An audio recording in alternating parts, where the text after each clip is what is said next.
please welcome the panel. All right, great. Thank you all for coming. This is exciting, the future of work.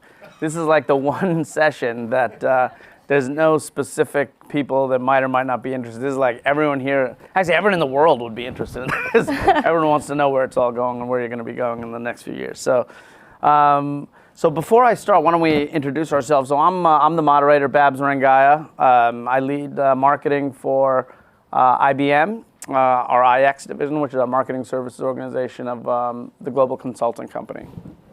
Hello everyone, I'm Sarah Rabia and I'm from Backslash. I'm a co-founder of Backslash, which is a cultural consultancy within TBWA. Hi everyone, my name is Jennifer Brett. I lead insights for North America as LinkedIn's marketing solutions business. So we are helping marketers make more effective decisions with data. That's our role. I mean, LinkedIn probably knows more about where work is going than anybody, right? Got some good insight. All right, so let's get right into it. Let's kick it off with, I think the reason everyone's so interested in this topic is really about the concern that people have about jobs being, automated and disappearing, primarily because of artificial intelligence. I think is like the big thing that's supposed to really change the force of work in the future. As I think about it, like technology, you've always had new technologies every decade, right? Something big coming in. Look, we just had the internet the last few decades, and it's really transformed almost everything we do, from how we watch videos to how we buy things and read and whatnot. So, and it's still been a thriving economy. People have jobs and so forth. Why is this so different? What do you think, Jen? Or me? Okay. Well, actually, I told the guys a stat backstage which stumped them, so maybe I'll start with that. But apparently, in the past 60 years, only one human job has completely vanished and been fully automated. Babs didn't know the answer, nor did Jennifer. I did not get it. Does anyone here, can anyone think of what that single job is that's been totally automated? Babs' son in the back? Have you got an answer? Yes, that's right. I've got the whole family here. I've got, my son just graduated, so he's blogging this session, and my wife is here as part of the Advertising Week Moms session. So cool. Make sure you clap at the end. I'll hear about it afterwards. Well, apparently the answer is elevator operators.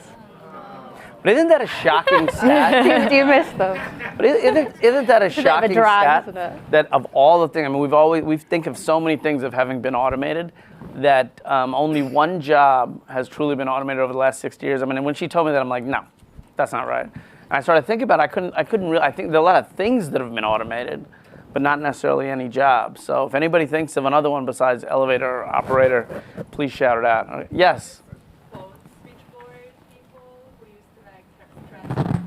Oh yeah, but so I think what happens is a lot of jobs have become smaller in numbers. I mean, there's a ton of jobs like that where there used to be thousands of people doing it. Now there's a few. But in terms of actually eliminating the job outright, we can't think of anything. I think there's still, because there's landlines still exist and there's company phones that still exist while they're tiny. My mum's got a landline still. We have a landline. The only reason we have a landline is so when my wife loses her cell phone, she has something to call to find the cell phone. But I think it's like a spectrum of change, right? It's not black and white. We were talking about there's some industries we know that are more susceptible to automation. Apparently, like telemarketing is 99% likely to be wiped out. Then there's the stuff that is about man and machine together. The food industry, for example, finance. You need empathy plus risk. And then I think the sort of area that I'm personally most interested is the jobs that might stay mostly human. So nursing, luxury, the business that a lot of us are in, creativity. And I wanted to tell you guys a little bit about the nursing thing. One of my favourite sort of gurus is this slightly strange futurist called Pearson. If anyone is British here, he comes from the most unlikely futurist place called Ipswich in the UK. There's someone out there. And he told me this amazing prediction like years and years ago now, but he said that in the future, the nurse will become more valuable than the doctor because the interpersonal, intangible skills of the nurse are much harder to outsource and automate. And that always gave me like so much hope. I love the idea of a world, right, where like nurses are like the top dog. I think building on that too, certainly at LinkedIn, when we look at our data around skills, so that's one of the aspects of data that we do look at. And it is interesting to see skills that are still high in demand. We do these like quite regular labor force reports where we look at what skills are most in demand, like globally, regionally, and then we look at city levels. And taking New York City, if you actually look at the skills that are highly in demand, they're mostly these human-centric skills. It's not actually just, like technical data scientist, everything else. The top most in demand skill most recently in New York was oral communication. So people still want somebody who is an effective communicator, an effective presenter, and that is still a skill that's highly valuable, in demand, and somewhat in short supply. And there was other ones in there like leadership and people management. So I think the idea that, to your point, I think it's about what value gets placed on these skills, that for me in the future of work becomes more and more valuable. And if you are able to demonstrate your like proficiency at these skills, if at an academic or college level we're really investing in students to develop these skills, then this really opens up an interesting direction that the future of work goes in, where it's not just purely about automation, but it's really about the unique value that humans can bring to work. Yeah, no, I think that's interesting. I mean, for me, the reason why artificial intelligence is a little bit different, is I think a lot of that makes sense, is because with traditional computing compared to artificial intelligence is really about the ability for the computer, so to speak, to learn, to reason, to understand, and those are human characteristics, have never been something that any kind of traditional computing could do. So I think that's where the big concern is, that it's not just these rote type manual jobs that are going to be automated, it's even jobs that typically only a human could do.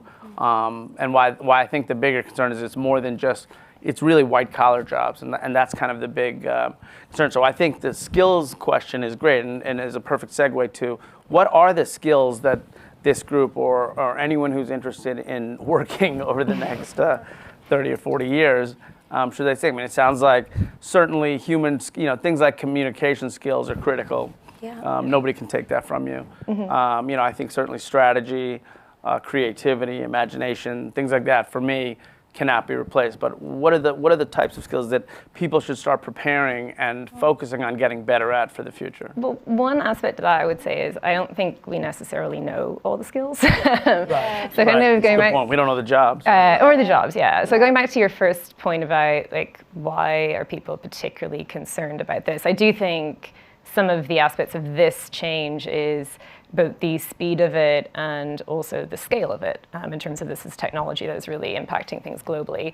But the flip side of that is also the potential then for the opportunities that arise from it to potentially be a lot bigger as well. But just in terms of like what skills should people have in the future, I think, yes, we can talk about the human-centric ones, but genuinely there are just a lot that we don't know yet. Yeah. I was looking at our data for what skills we see rising in certain industries, and I took a look at media and communications.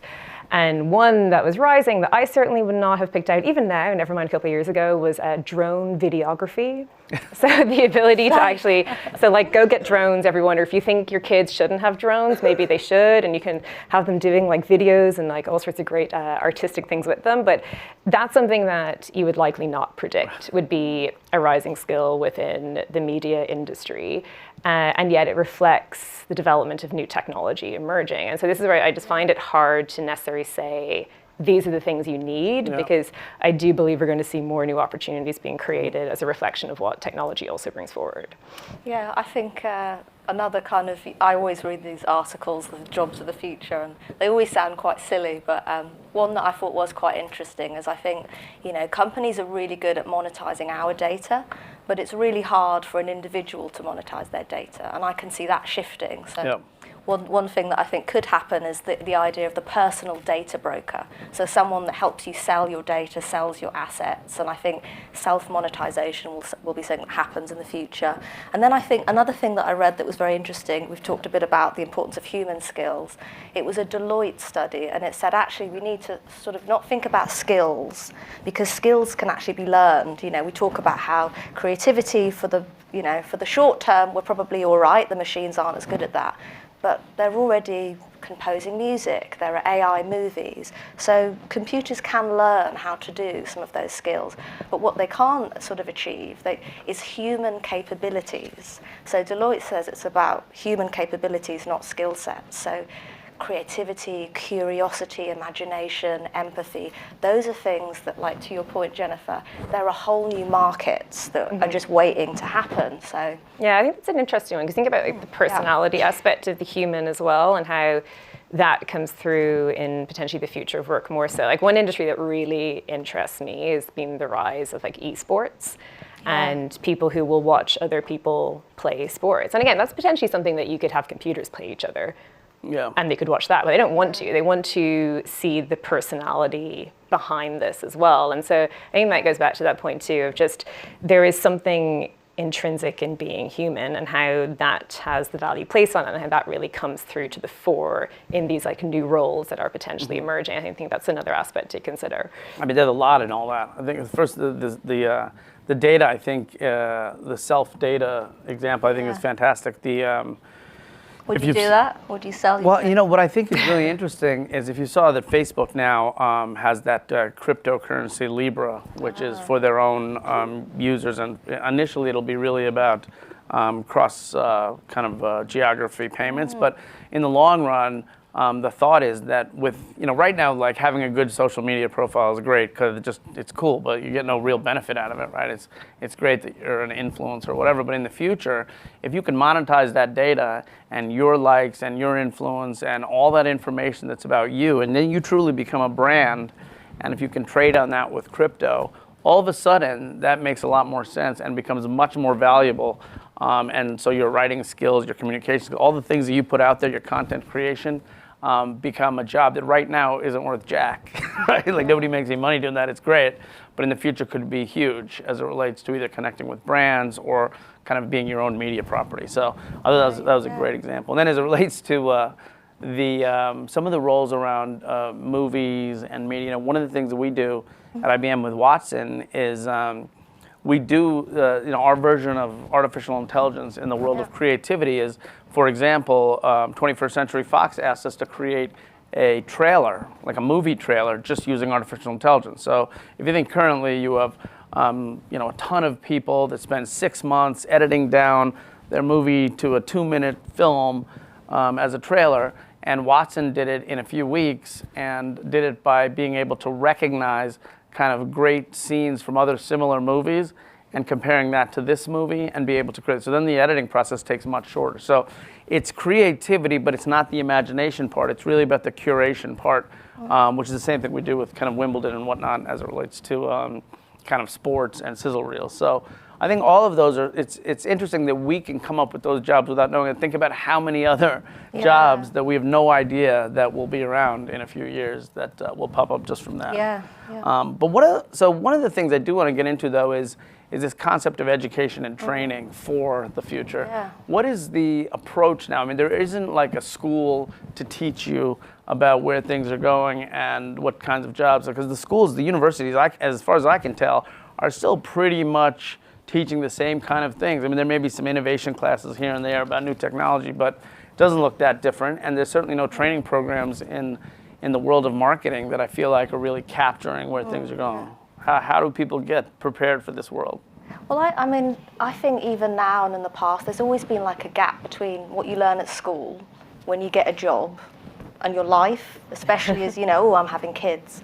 So I think there's always been that disconnect. And as you say, I think right now it's like, we're sort of having to make some changes, and phrases like lifelong learning are coming up, which I think is super interesting. One of our clients, University of Phoenix, is thinking about this, like college doesn't have to be for a few years. What if it kind of grows with you, grows for your career? And I think, one of the things that we see happening with automation, and I think more broadly like the gig economy, is people will have multiple jobs simultaneously, which means we're going to need to get better at managing our own career. You're not going to necessarily have that linear ladder at one company. You might be a barista and then have your side hustle. I hate that phrase, but they've all got it. So I think like there's going to be a sort of bigger market emerging around guidance and coaches in all aspects of our life, our health, our fitness. There's more of a connection being made between finance and health. So I think we're going to need to learn to manage our money better. So I think that more sort of self-training, so I think opportunities for the likes of YouTube, tutorials, DIY, kind of coaching. And then I think, like the human thing, like also there's just going to be characteristics. If you are a resilient person, if you're an adaptable person, if you have a purpose in your life beyond your job, you will also, I think, be able to kind of see through some of these changes. What's funny, it used to be about, for years it was about your IQ, and then in the last decade or so, they've really talked about kind of the importance of EQ. And now what we're seeing is that, people are talking about CQ, which is your curiosity quotient. So really the idea that throughout your career, the kinds of learning you'll get is to constantly be curious and learn about that and change that. And, as a quarterback would say, call an audible when you need to, because things are changing so rapidly and so fast. So it's no longer just about having a bucket of knowledge and being able to capitalize on that for 30 years. It's about having the IQ, sure, having the social skills, but also being curious enough to be able to constantly keep yourself updated and to be able to act on that. Yeah, I think the future of work is very much tied to the future of education. I think those two are going to change sort of like concurrently. Yeah. I would say I think two main points on that. First, I do agree with Sarah. I don't think education is perfectly aligning up with the workforce today anyway. Something that I hire for, I do actually have like a technical team, but I hire very intentionally for strong communication skills. Yeah. That is something that I really value and is very critical to the role. And I do think that at the school level, at the university level, there is going to need to be a reflection of how much are we investing in training students for the types of skills that we just talked about can be easily automated versus those that are not, and really sending students into the workforce with very strongly equipped with these, like you can call them like soft skills, but they're very particularly core skills. So that's one element I think is there's already a gap there probably anyway. I think the second one is just how the overall education industry has to change to reflect the idea of lifelong learning, that if we're talking about the pace of technological change continuing to move at a quick pace, then likely skills will continue to change and emerge, and new skills and new roles continue to develop. And so it's very difficult for kind of at a college level to respond to that quickly. So this is where we see all of these different institutions popping up that are not official third-level colleges. You look at like Coursera, you look at General Assembly, you look at places even like LinkedIn Learning, where that's often where people now go to either like upskill or to get exposed to something. They're not necessarily going back to college. And so how do colleges... Well, this is the other part of it. I think it's like, there's first of all just the idea of like, how do you be more flexible to be meeting people's needs throughout their very long careers? But the other side of it is, as work and the notion of work changes, like, you don't go into a job now and stay there for like 40, 50 years until you retire. And so how does the idea of college debt, things like that, remain sustainable for the potential careers that people are going to have? It's funny you say that. When I left, so I was at Unilever for many years before going to IBM, and when I left, thinking about kind of where the next great area, I met with the company Andreessen Horowitz, and Mark Andreessen, he invented Netscape, and they've been very good about kind of picking the next great industries and whatnot. And when I spoke to them, they said that they talked about three things that would be places that you really should get involved with if you want to be a part of the future. One was artificial intelligence. He said every job will be impacted by that. The second one they said was blockchain. They said the blockchain would kind of change transactions in the way that communications have been changed by the internet. And the third one he said was the university education system as we know it would be turned on its head by 2025. He said the cost, the student debt, all the things you said, the lack of flexibility, all of that is not a sustainable model. I mean, right now, the middle schools cost the same as the Harvards and Yales and Princetons, but you don't get nearly the benefits for that. And the vast majority of people in the country cannot afford $70,000 a year and the kids are paying that their whole lives. So he said things like online education, yes, but also there's a slew of new technologies that will come in that if you're a part of this growing education system, you'll really be a part of how that kind of system is built for the future. But he said it will change undoubtedly. So I think that's all. So it's good that we're kind of in the line with them because they were early investors in Facebook, Twitter, whatever. So it's like you said, like you can't divorce work from education. There's a role for politics, I think finance. All of these things are like colliding. Something that I've been quite interested in the last few years is, has anyone heard of the FIRE movement? Financial independence, retire early, maybe a few. I think this is fascinating. Like, for a few years now, me and my husband's dream has been to like retire early on a Greek island. And this is everyone's dream. Maybe it's everyone's dream, but it's like it's becoming like a real thing, particularly for like millennials and Gen Z, to actually have a plan for we want to retire early. And how do you get there if you can't afford home ownership, if your job's unstable? I think there's a couple of things in the FIRE movement that I find interesting. It's about aspiring to a future where there is no work, where you can like even get ahead beyond your parents and grandparents who are living these amazing retirement lives. I'm very envious of my in-laws. I think it's interesting just because it also shifts the whole idea of like work, and a lot of people talk about work being one of like a key purpose in their life, and that they seek purpose from their work, but potentially that could be one of the things that shifts in the future, which is maybe it's an alternative purpose, like work is fueling something. I took a look at some of our own survey research that we did within the marketing industry, and we asked people what would make you switch companies, like why would you move to a different company from where you are today, and then we can look at it for different seniority levels and years of experience, things like that. And what I found really interesting was when you start to see this shift as you go through the seniority and years of experience right down to the people who are just entering the workforce now. And everyone wants good benefits and like good work-life balance, but the things that they were emphasizing was not so much the like, I want my work to be fully purpose-driven and the company to be fully purpose-driven. It was actually pretty practical things that they are thinking through, which was the work flexibility, even like a good commute to and from work. But one that stood out to me was when people were asked to rank job security in terms of what they were looking for, and this is like specifically in the marketing industry, it was actually the youngest employees that had like job security ranked the highest for them. And I think this reflects a sense of, I think people are thinking of like millennials as being, they're so purpose-driven. They often talk about this, like, really passionate about, really top of mind topics like climate change at the moment. And that can really impact potentially who they want to be a customer of, who they buy from. But when they look at their career, they may actually be far more practical about what helps me pay down my student debt. I think you look at the rates of anxiety among students today, all the way down to like children now, and they're worried from such young ages about being able to get a good job.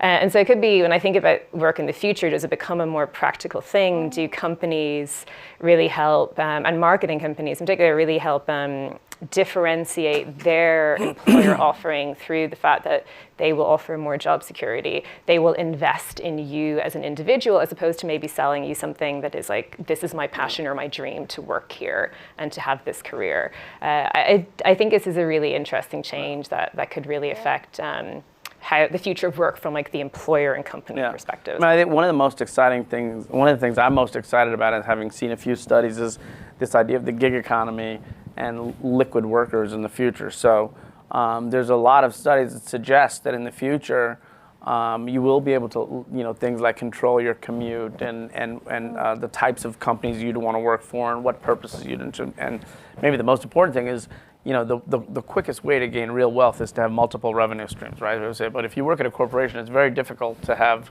several jobs. Like we're not getting paid for this. Like we can do a lot of side stuff, but you don't really get paid for that. But in the future, this liquid worker situation will be that a big corporation, let's say you have 100,000 employees, in the future will have maybe 20,000 full-time employees, and the others will all be, with the equivalent of what would be today, kind of freelancers and whatnot, but they call them liquid workers. And then for the employees, they'll make money from all these different companies and get to choose exactly what it is that they want to do and work where they want to work. And you'll see that more and more, I think, this concept of liquid workers and gig economy. Now, that would require, I think the thing that probably holds that back the most, and we talked about this a little bit behind in the green room, was so then you'd have the need for kind of this, Obamacare or national health insurance, which you have in the UK and you have in Ireland, but we don't have here. So, I mean, that's the kind of thing, that would be the biggest concern for somebody who doesn't have a full-time job, I think, is this lack of insurance. So I think then you start seeing politics crash into kind of the future of work, because of the number of things that might be required as either regulations or things put in place to enable that type of workforce. But that's certainly where things are moving and things are going. Yeah, I mean, I think Jennifer and I think there's a lot of myths about the gig economy, you know, and how many of your average Uber drivers are really making a lot of cash. And I loved what you said about purpose. I think I'm like your classic Gen Xer. All my creativity I put into my work. And so for me, like when I see my millennial Gen Z colleagues, they've got these dreaded side hustles, which is wonderful. They've got all these other pursuits, but like divorcing like your purpose from work, I can totally see that more pragmatic way of being, like steady being sexy. And we're working on a story at work about how France is rebranding factory jobs as the kind of cool job, because it's like a steady income, like a fixed employment. I think that's super interesting.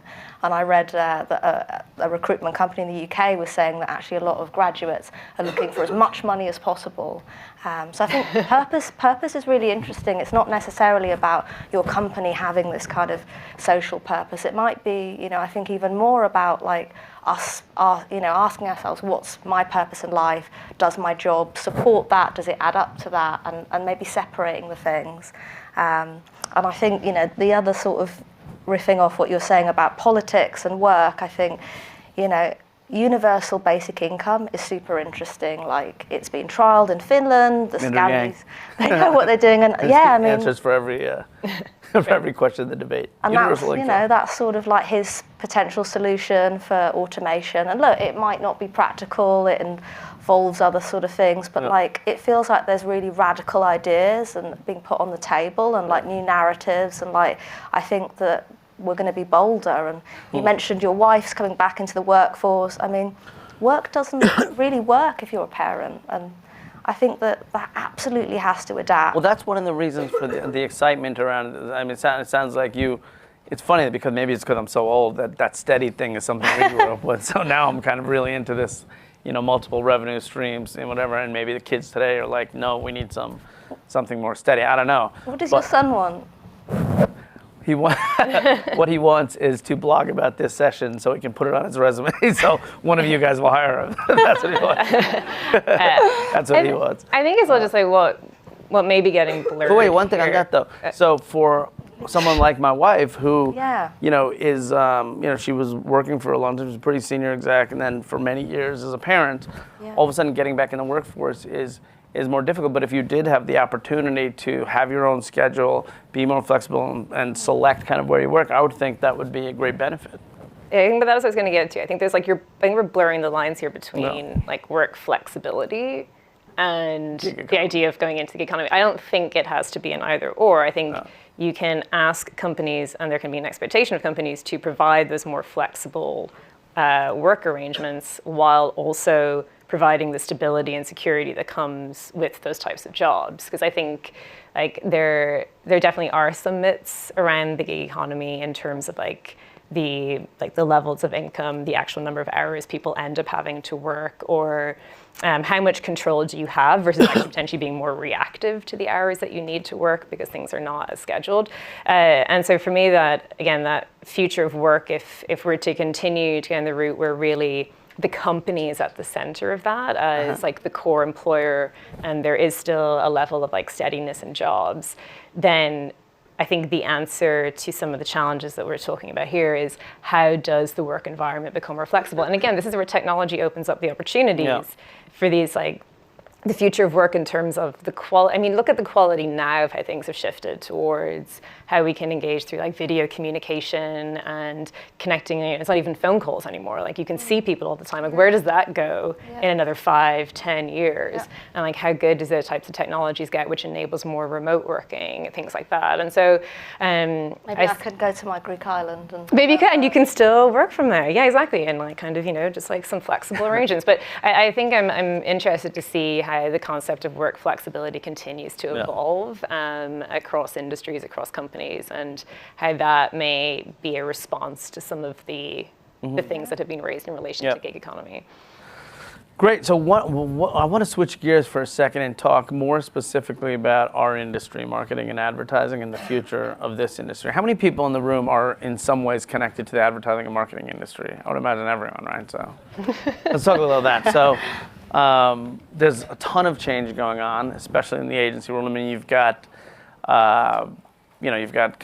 ex-CEOs of holding companies like Sir Martin Sorrell and David Jones creating entirely new kind of types of companies, holding companies that are able to start kind of this world from scratch, which they couldn't do from their big holding companies.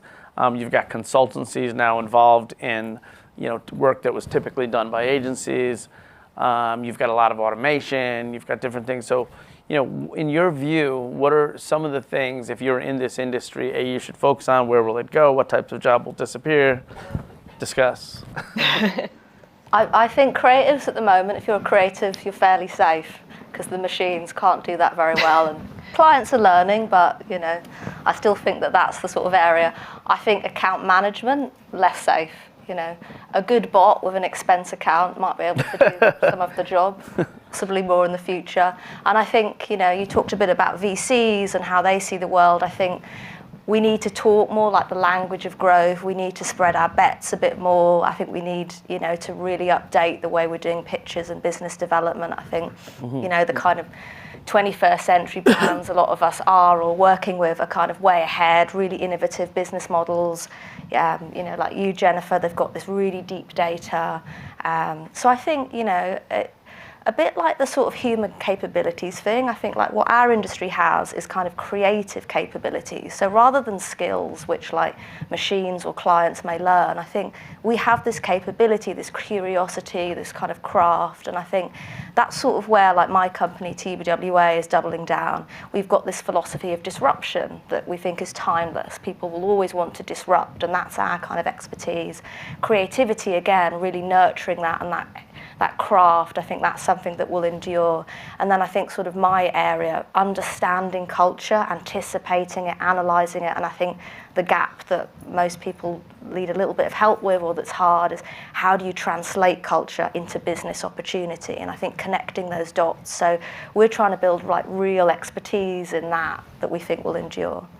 Yeah, I think there's a reason why a lot of consulting companies are moving into the agency landscape, and that's because I think it's heading in the direction of becoming more consultative. If I was in the agent side, I would be looking at areas that are the most complex and hard things to do in marketing, and then figuring out how do you support there.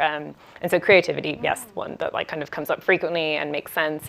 The other one I look at, because I work in the analytics space, is marketing measurement. And so that is one where I think a lot of that is going in-house because the volume of data that companies and marketers now have themselves, they can do a lot of their own measurement. But the complexity that you can build into measurement models is so high that there is definitely still a space to advise and consult on that. Even the volume of data that companies can now hold, and the technology again is shifting to enable them to hold their own first-party data, to bring in third-party data, and to create very large data systems. What is the technology needed for that? What is the capabilities needed to work with that data? So I do see opportunities for agencies there. I really think it's anywhere, probably I would say, where is the talent potentially hard to hire for, and therefore there's not going to be an awful lot of it. And so can agencies step in there to support and assist and get things up and running? And the other thing I look at too is like, we're a fast-changing industry as well. So there's always an opportunity for agencies to stay on top of what's emerging and what's new, and then be the educator, be the advisor, because it can be hard for companies to constantly be bringing in new talent, to be constantly retraining their employees to respond to every change in the marketing industry. And so that knowledge that agencies could hold and really specialize in and then dispense among marketers, I think that could also be a really good value add too.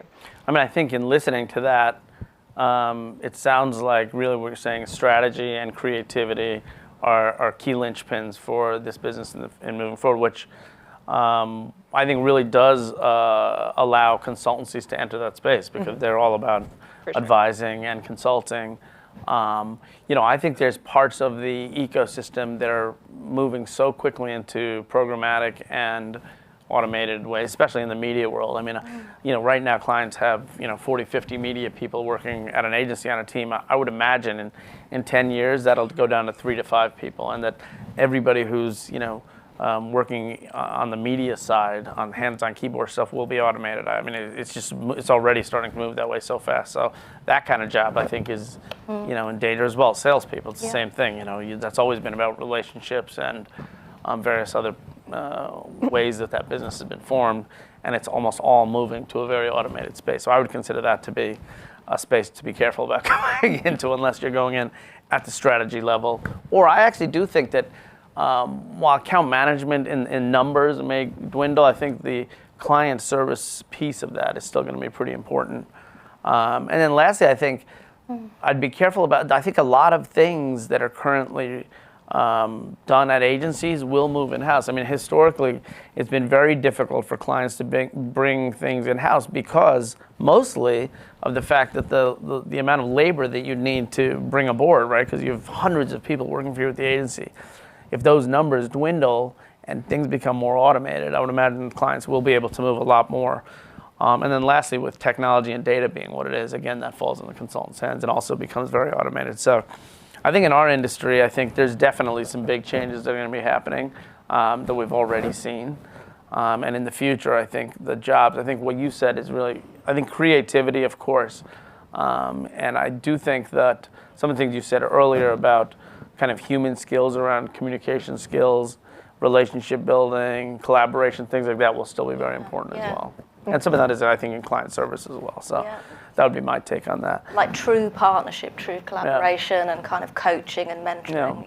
But I think what you'll see is you'll start to see partnerships with big companies and big suppliers, and they can work out a lot of, because otherwise, if you look at giant companies, Procter & Gamble, Unilever, and whatnot, they've been getting a lot of leverage with their sheer spending, right? They spend a ton of money, so they get to do a lot of things that smaller companies won't get to do. They'll get better pricing, they'll get all this stuff. But I think as the model moves to more and more of this kind of cost per action type, bidding systems, like if you look at Google search, there's no reason everything can't move to that same model, right? It's all based on a bidding system, and then all of a sudden your leverage from sheer volume becomes less and less important.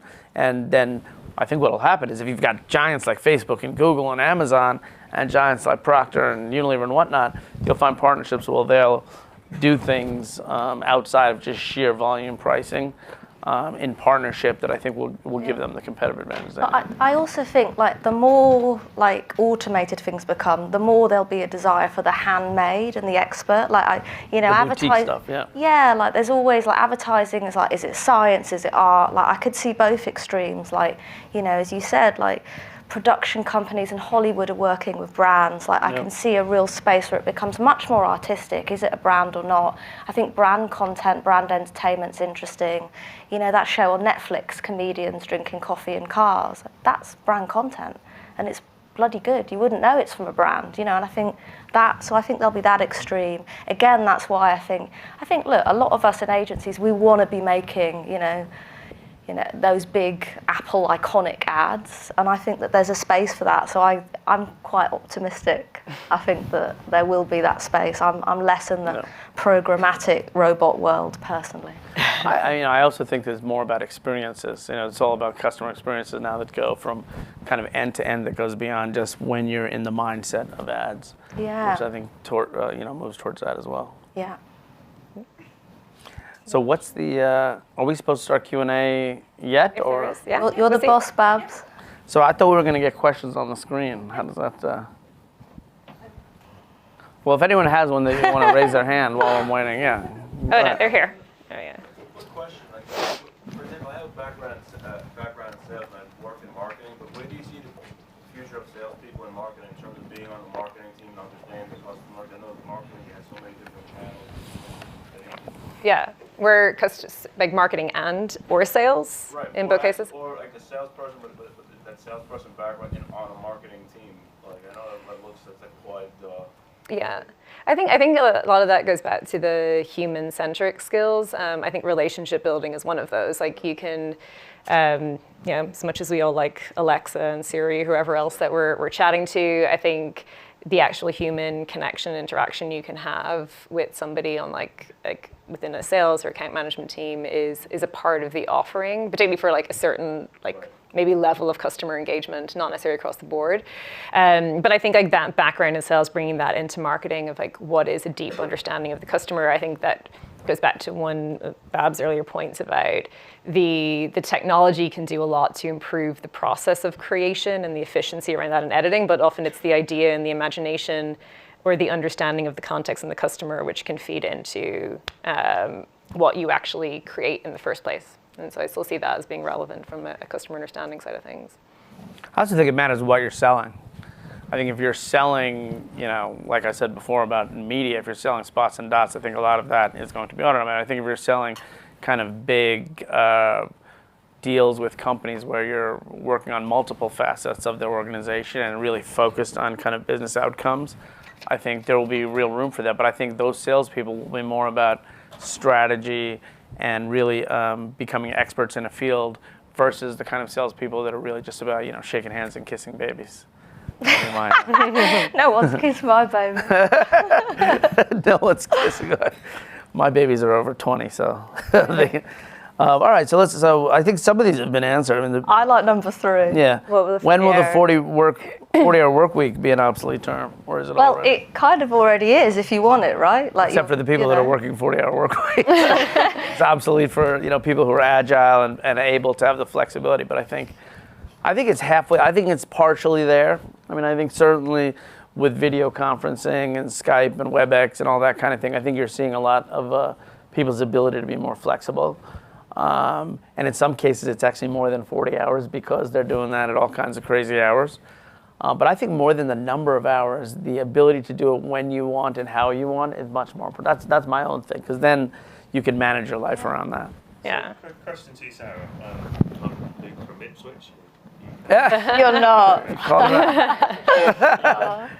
So how does the flexibility affect culture? So in the UK, it's recently an agency moved to flexible working. It's been quite publicised how on Friday the office is pretty much dead. Yeah. And that's a problem for them, right? Because that affects the culture. So how do you balance those two things? Create a great culture, but also give flexibility? That's a good question. Yeah, I think brands are doing it too, like Shake Shack are doing a 4-day week. God, I don't know exactly. There's different models, aren't there? You can have people dispersed. I think, one of the things I wanted to talk a little bit about was like, I think that there is a future where we work less, no work. Any economics nerds like Keynes promised this 15-hour week, and I think it can be a reality. It might be about earning less. It might be about we have to make some compromises, right? I think that the culture part of that is interesting because just like with brands, if your company has a true laser-focused kind of essence, so to speak, and everybody's rallying around that, I think the culture can happen without seeing each other every day. Like if you think about Nike, Nike, I was at when Phil Knight was actually leading day-to-day for Nike, and when they first started the campaign of Just Do It and moving from a sneaker company to really a competitive, all about sports and competition, he was like, even the janitor could be in a meeting and tell you what Nike's about and what the culture's about and what the brand is about. And there's very few companies like that, there's very few brands like that. Apple's one, there's a few. But I think if your company has that type of laser focus and an understanding of who they are, I think you have a better shot at being able to maintain a culture while it's agile. When they also have people who want to come and work there rather than want to stay at home. Yeah, that's true. But exactly. Yeah, exactly. I think that it's probably depends on how you're defining culture, because a culture, like a purest sense, is really what's socially normal and acceptable within a company. And it's not necessary. I think sometimes that culture can be mixed up with it's like having fun in the office and like FaceTime and having people around each other. Yeah. And so I think like differentiating between those things, you can have a very strong culture of like what's like, so collaboration is the norm, or the certain behaviors are the norm. And that can represent the culture of the company.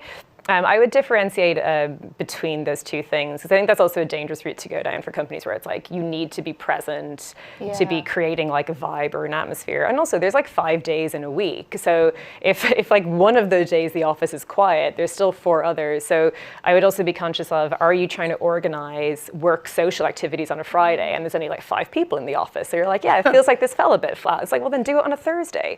Like, you know, so again, that goes back to some of the points about be flexible with your employees too.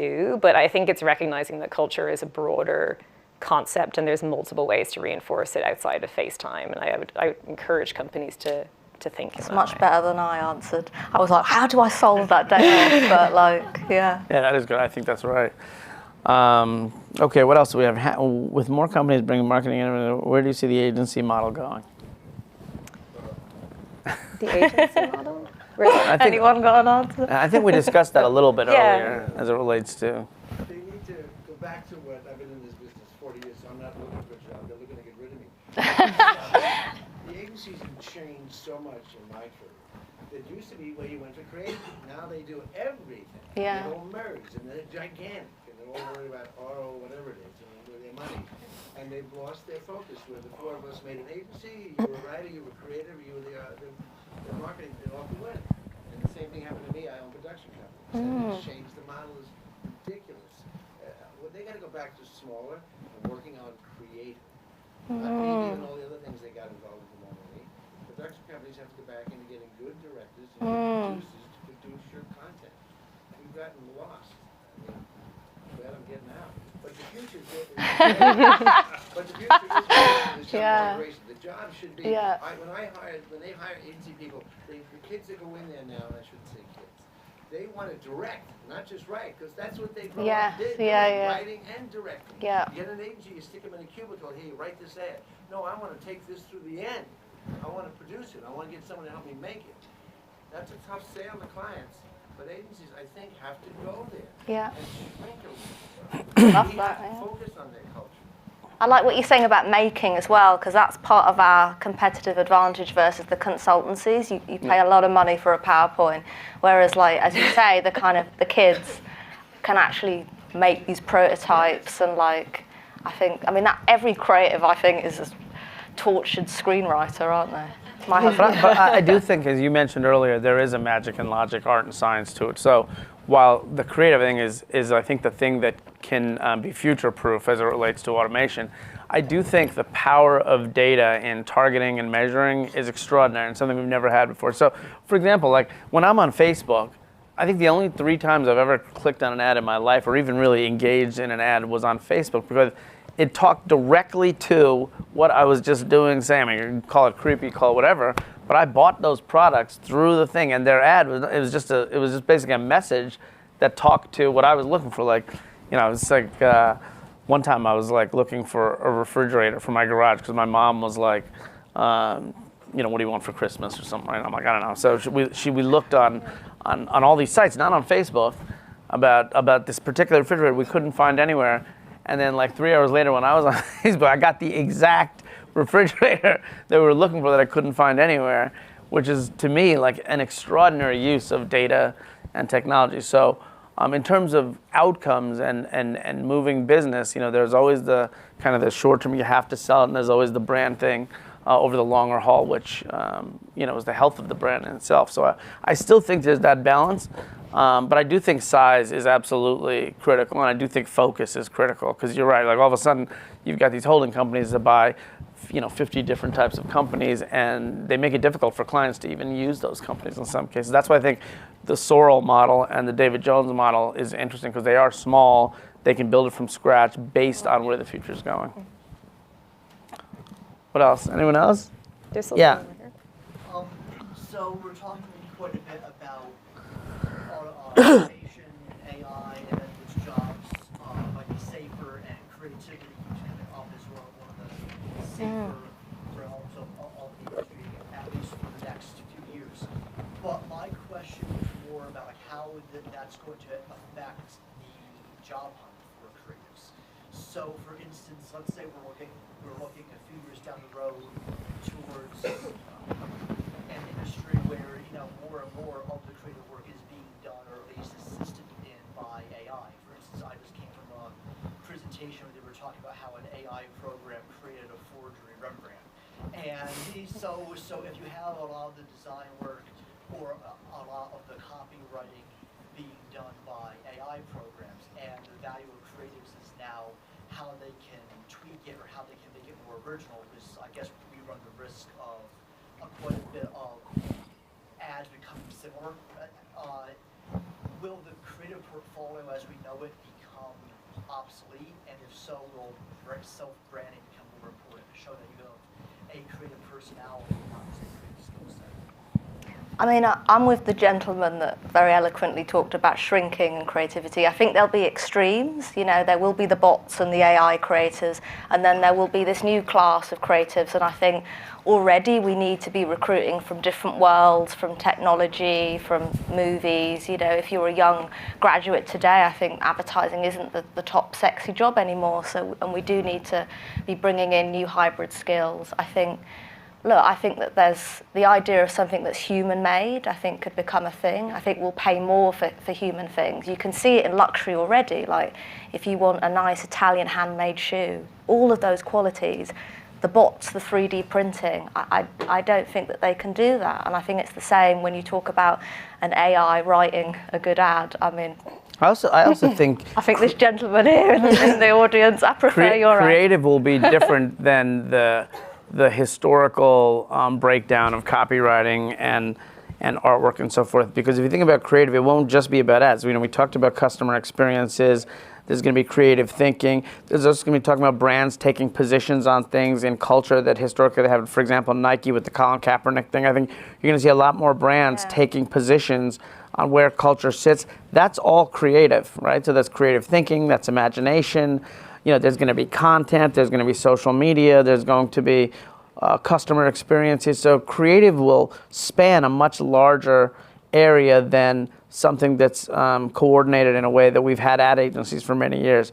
But that's going to be really critically important, and it would be impossible for AI to do that. AI may be able to write a tagline that maybe you could then riff off of or edit over time, and it may be able to curate highlights of different things. But I think the kinds of things it takes for that is really human and of great kind of strategy and creativity. And that's all the time we have today. Thank you so much for coming. All right, we went over, only a minute over. Thank you guys. All right.